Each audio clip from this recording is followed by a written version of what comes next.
नमस्कार बच्चों, SKPCS academy में आपका स्वागत है। आज हम ग्रामीण पर्यटन के विषय में जानेंगे। पर्यटन के विषय में आप बहुत अच्छे से समझते हैं।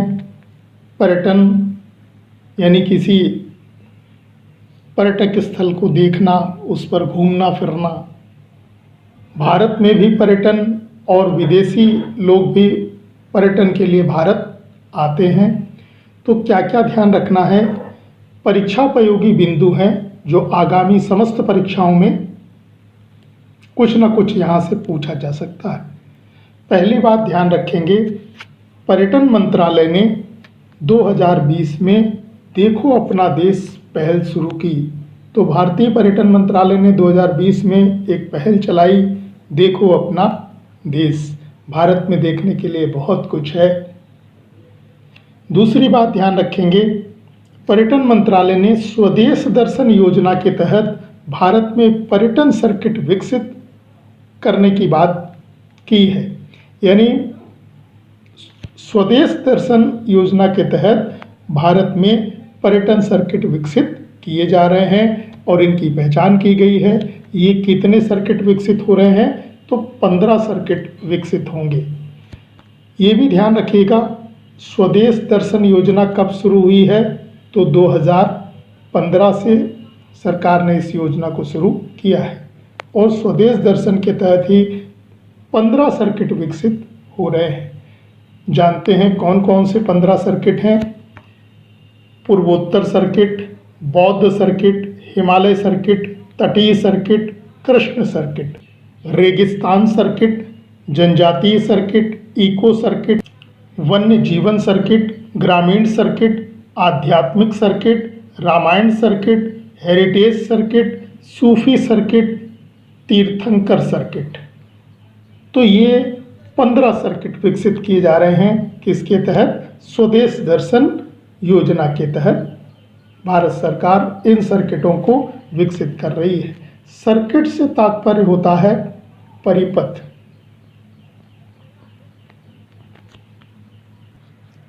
तीसरी बात ध्यान रखिएगा, भारत के ग्रामीण क्षेत्रों में विदेशी पर्यटकों को लुभाने के लिए बहुत कुछ है। कला, शिल्प, संस्कृति में समृद्ध ग्रामीण भारत में एक पर्यटक आकर्षण का केंद्र बनने की पूरी संभावना है। यदि ग्रामीण पर्यटन की अवधारणा को बेहतर ढंग से प्रचार प्रसार किया जाता है तो विकसित देशों के वासी, विशेष रूप से युवा पीढ़ी जिन्हें पारंपरिक जीवन शैली, कला और शिल्प लुभाते हैं, ग्रामीण भारत की ओर खींचे चले आएंगे। विशेष बात में आप ये ध्यान रखिएगा कि ग्रामीण पर्यटन की क्षेत्र की प्रगति का भविष्य है। इसीलिए स्वदेश दर्शन के तहत ग्रामीण सर्किट विकसित किया जा रहा है। तो गांव की कल्चर, संस्कृति, इसको देखने के लिए विदेशी लोग बिल्कुल आ सकते हैं यदि हम अपने ग्रामीण भारत की छवि वैश्विक स्तर पर अच्छे से प्रस्तुत करें। चौथी बात ध्यान रखनी है, संयुक्त राष्ट्र विश्व पर्यटन संगठन द्वारा तेलंगाना के पोचमपल्ली गांव को सर्वश्रेष्ठ गांव के रूप में मान्यता दी गई है। तो संयुक्त राष्ट्र विश्व पर्यटन संगठन ने तेलंगाना का पोचमपल्ली गांव सर्वश्रेष्ठ गांव के रूप में मान्य किया है। पांचवा पॉइंट ध्यान रखेंगे, ग्रामीण पर्यटन की अवधारणा 2002 में शुरू हुई थी। 10वीं पंचवर्षीय योजना में संयुक्त राष्ट्र विकास कार्यक्रम ने योजना आयोग के जरिए भारत में ग्रामीण पर्यटन को विकसित करने के लिए एक प्रायोगिक परियोजना शुरू की। तो ग्रामीण पर्यटन की अवधारणा कब आई? 2002 में शुरू हुई और 10वीं पंचवर्षीय योजना में संयुक्त राष्ट्र विकास कार्यक्रम ने अर्थात UNDP ने योजना आयोग के जरिए भारत में ग्रामीण पर्यटन को विकसित करने के लिए एक परियोजना शुरू की। 10वीं पंचवर्षीय योजना का कार्यकाल भी आप ध्यान रखना कब से कब तक था? 2002 से लेकर 2007 तक। 2002 से लेकर 2007 तक 10वीं पंचवर्षीय योजना थी। अगली बात ध्यान रखेंगे, राष्ट्रीय पर्यटन दिवस 25 जनवरी 2022 को इस बार मनाया गया। क्या थीम रखी गई थी? ग्रामीण और समुदाय केंद्रित पर्यटन। ये 2022 पर्यटन दिवस की थीम रखी गई थी, ग्रामीण और समुदाय केंद्रित पर्यटन। सातवीं बात ध्यान रखेंगे, भारत सरकार ने पहली पर्यटन नीति नवंबर 1982 में घोषित की थी। आगे ये भी ध्यान रखना है आपको कि ग्रामीण पर्यटन की शुरुआत 2002 में राष्ट्रीय पर्यटन नीति के साथ शुरू हुई। इस नीति में 7 क्षेत्रों की पहचान की गई। कौन कौन से 7 क्षेत्र थे? स्वागत, सूचना, सुविधा, सुरक्षा, सहयोग, संरचना, सफाई। तो इन 7 क्षेत्रों की पहचान की गई। इसी नीति में अतुल्य भारत, इनक्रेडिबल इंडिया को नारे के रूप में अपनाया गया, ताकि मलेशिया ट्रूली एशिया तथा अमेजिंग थाईलैंड की तर्ज पर भारत के लिए एक अंतर्राष्ट्रीय ब्रांड बनाया जा सके। तो भारत में ये जो नारा चल रहा है अतुल्य भारत या इनक्रेडिबल इंडिया, ये किसकी तर्ज पर है? अमेजिंग थाईलैंड और मलेशिया ट्रूली एशिया की तर्ज पर ये अंतर्राष्ट्रीय ब्रांड बनाया गया है। अगला ध्यान रखना है आपको, पर्यटन मंत्रालय ने 2008 में अतिथि देवो भव अभियान चलाया। तैत्तिरीय उपनिषद से लिए गए इस वाक्यांश का अर्थ होता है मेहमान देवता होता है। तो अतिथि देवो भव कब चलाया पर्यटन मंत्रालय ने? 2008 में। किस उपनिषद से लिया गया है? तैत्तिरीय उपनिषद से। जैसे सत्यमेव जयते किससे लिया गया है? तो वो लिया गया है मुंडकोपनिषद से। मुंडकोपनिषद सत्यमेव जयते और तैत्तिरीय उपनिषद अतिथि देवो भव।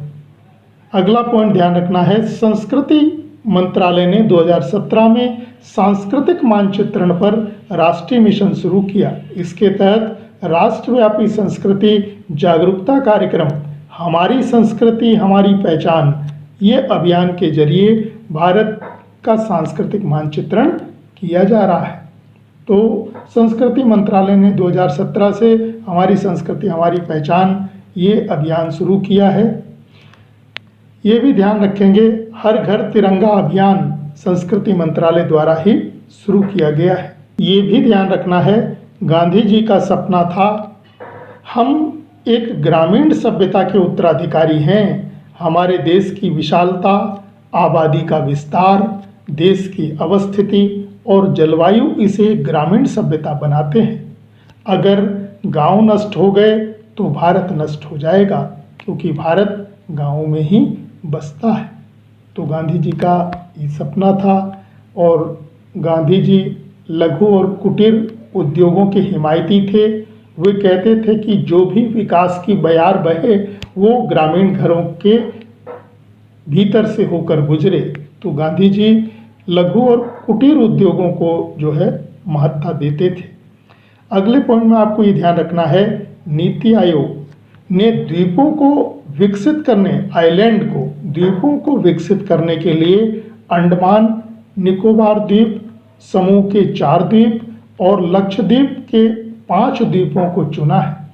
तो नीति आयोग ने द्वीपों को विकसित करने के लिए अंडमान निकोबार के 4 द्वीप और लक्षद्वीप के 5 द्वीपों को चुना है। कौन कौन से हैं? रॉस द्वीप, स्मिथ द्वीप, एप्स द्वीप और लॉन्ग्स द्वीप। ये हैं अंडमान निकोबार आइलैंड के 4 द्वीप हो गए। और मिनिकॉय, बांगरम द्वीप, टिन्नाकारा द्वीप, चेरियम द्वीप, सुहेली द्वीप, ये 5 लक्षद्वीप के हो गए।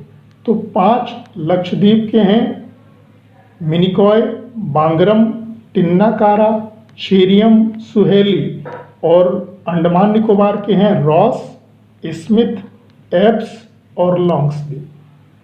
नीति आयोग के बारे में आप जान रहे हैं, मोदी जी जब से आए हैं 2014 से उन्होंने योजना आयोग का नाम बदलकर क्या कर दिया है? नीति आयोग कर दिया है। 1 जनवरी 2015 से नीति आयोग हो गया है, इससे पहले योजना आयोग था। यह भी ध्यान रखना है, प्रसाद योजना, ये योजना पर्यटन मंत्रालय ने 2014-15 में शुरू की है। क्या है इस योजना में? भारत के तीर्थ स्थलों की पहचान कर उन्हें विकसित करना है। तो भारत के तीर्थ स्थलों की पहचान कर उनको विकसित करने के लिए 2014-15 में पर्यटन मंत्रालय ने कौन सी योजना शुरू की है? प्रसाद योजना। प्रसाद की फुल फॉर्म भी ध्यान रखिएगा, Pilgrim rejuvenation and spiritual augmentation drive. ये भी ध्यान रखना है आपको, श्यामा प्रसाद मुखर्जी रूबर्न मिशन कब से शुरू हुआ? शुरुआत हुई है 21 फरवरी 2016 से। ग्रामीण विकास मंत्रालय ने इसे शुरू किया है। तो ये कुछ पर्यटन से संबंधित महत्वपूर्ण तथ्य थे, इनको आप ध्यान रखिएगा। प्रसाद योजना, स्वदेश दर्शन योजना, भारत देखो और कितने सर्किट? 15 सर्किट। तो इनमें से कुछ ना कुछ पूछा जा सकता है। धन्यवाद।